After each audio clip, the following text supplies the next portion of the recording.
Iraq in the 1960s had seen mass political chaos and political violence, and in 1968 there was the July 17th revolution, which was a bloodless coup and overthrew President Abdul Rahman Arif and the Nasserist Iraqi Republic. The coup was led by Ahmed Hassan al-Bakr, and Rahman Arif was exiled into Turkey until 1979.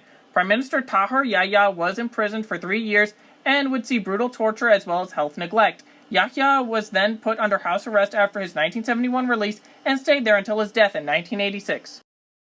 The political scene witnessed a large purge of moderates and Nasserists in the government. Many were arrested and 14 people were also publicly executed with fabricated espionage charges in January of 1969, which drew massive international criticism as it was reminiscent of the 1963 Ramadan Revolution, where the Baathists had carried out a bloody reign. Hassan al-Bakr also began to increase ties between Iraq and the Soviets as well as the Chinese.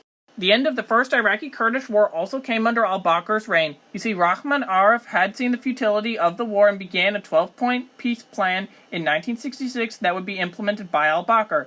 But first, the Ba'athist government restarted a campaign to end Kurdish insurrections, which stalled in 1969. This can be partly attributed to the Shah of Iran supplying the Kurds with weapons and ammunition. With Iranian help, the Kurds decisively defeated the Iraqi advance. The internal power struggles in Baghdad also greatly hindered Iraqis' progress. Moreover, the Soviet Union also pressured the Iraqis to finally come to terms with Barzani. The Iraqi-Kurdish Autonomy Agreement of 1970 ended the First Iraqi-Kurdish War in that year. But keep in mind, this is the First Iraqi-Kurdish War, so peace won't be lasting. In the agreement, the Kurds were promised autonomy and to have representation in the Iraqi government by 1974.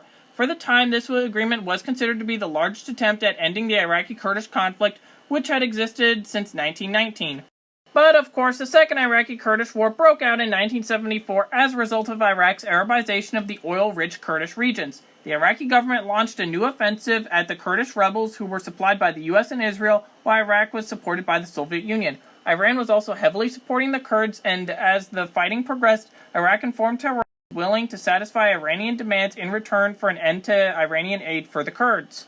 Iran and Iraq signed the 1975 Algiers Accord, where Iran agreed to stop supporting the Kurds in Iraq, and in return the Ba'athist government would give Iran territory, including half the width of the Shatt al-Arab waterway that ships could sail through to a number of Iranian major ports. The Second Iraqi-Kurdish War ended in 1975 with an Iraqi victory, and the government instituted full control over Kurdish territory. In addition to winning the Iraqi-Kurdish Wars, another major reason that the 1970s are being considered Iraq's golden age was due to the economy. To start, Hassan al-Bakr's government nationalized the Iraqi Petroleum Company, and after this nationalization, Iraq's oil revenue increased from 219 million Iraqi dinars in 1972 to 1.7 billion Iraqi dinars in 1974, to 3.7 billion in 1978, and to 8.9 billion in 1980.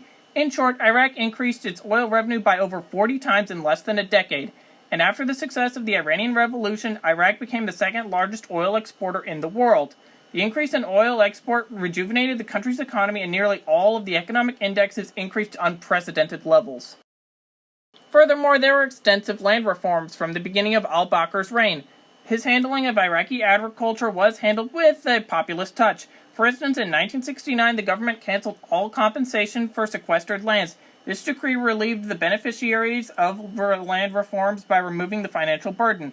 Investors in agriculture increased, and by May of 1970, the government had introduced a new land reform. In the mid to late 1970s, the Arab Socialist Ba'athist Party land reform was beginning to have an effect, and by 1976, 71% of the state-owned land was given to 222,000 new farmers who were all given up-to-date agricultural equipment. And of course, the government was able to do this because it had a buttload of oil revenue. But keep in mind that despite this unprecedented wealth and prosperity, things in Iraq were far from perfect, but they were definitely pre-Saddam totalitarianism. In July of 1978, for example, a decree was passed which made all non-Ba'athist political activity illegal and membership to any other political party punishable by death for all of those who were members or former members of the armed forces, because the military was the main threat to the Ba'athist power in Iraq. Also, the Kurds faced significant repression. On July 16, 1979, al-Bakr resigned for health reasons and was succeeded by Saddam Hussein as ruler. Saddam Hussein, as you most likely know, was a very brutal and repressive ruler. Saddam had been al-Bakr's vice president and rose through the ranks of the Ba'athist political system and built a cult of personality around himself. After the Iranian Revolution, Saddam turned his eyes to retaking the Shatt al-Arab waterway. Saddam Hussein had believed that the invasion of Iran would be a quick and easy war due to the Iranian Revolution, but he greatly miscalculated, and therefore many Iraqis would view the 1970s under al-Bakr as the Iraqi Golden Age compared to Saddam Hussein's reign of terror and the 1980s of war that followed the 1970s, and of course the political chaos that preceded it.